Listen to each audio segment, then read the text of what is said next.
अरे सब उनके ही मुताबिक सोचे। ये बेअक्लों की ये ख्वाहिश है। सब उनके ही मुताबिक सोचे, ये बेअक्लों की ये ख्वाहिश है।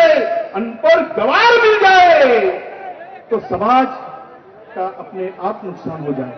या गणपड अनपढ आणि मराठा समाजाचं नुकसान करतात, हा गवार आणि मराठा समाजाचं नुकसान करतात आणि त्याला सगळे लंगावून पाया पडत आहेत आणि त्याबरोबर ओबीसीचं सुद्धा प्रचंड नुकसान हे सरकार करत आहे। म्हणून माझी विनंती आहे की सगळे सोयरे नातेसंबंध कुळ हे सगळे स्थानिक चौकशी अहवालात आम्हाला 6 महिने लागतात ओबीसीचं प्रमाणपत्र करायसाठी। याला 1 तासात प्रमाणपत्र मिळतं, 1 तासात। हे आमच्या भटक्यांना 2-2 वर्ष प्रमाणपत्र मिळत नाही, 2-2 वर्ष।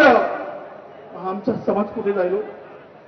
आज पळून फिरून तो पागल होऊन जातो तरी त्याला मिळत नाही। म्हणून आमची विनंती आहे, बांधवांनो, ओबीसी बांधवांनो, जागृत व्हा, लढण्यासाठी सिद्ध व्हा। राजकारणाच्या पलीकडे जाऊन जो आपल्यावर घात करेल त्याचा घात करण्याची तयारी ठेवा, हे या ठिकाणी मी सांगतोय। अरे आग में पानी रखो, होठों पे चिंगारी रखो। वो आग में पानी रखो, होठों पे चिंगारी रखो।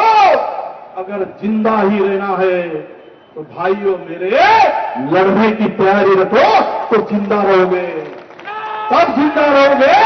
नहीं तो तुमको मारा जाएगा, तुम्हारी हालत बकरे जैसी होगी, बकरे को काटा जाएगा, 100 हिस्से किया जाएंगे, खुरमुंडी तुम्हारी अलग होगी, तुम्हारे खुरमुंडी अलग होगी, तुम्हारा भेजा अलग होगा, तुम्हारा ये 100 हिस्से डाले जाएंगे, 100 घर में पकाए जाएंगे और ओबीसी को खत्म किया जाएगा।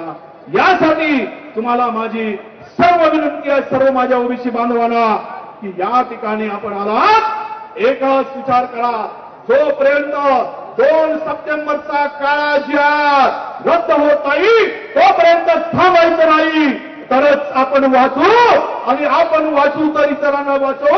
आपल्याला कोणी मारेल तर त्याला मात्र मारण्याची तयारी आपण ठेवा, ही विनंती करतो, हात जोडून विनंती करतो। आणि आपण लाखोंच्या संख्येने द्यावा। यामुळं मला वाटतं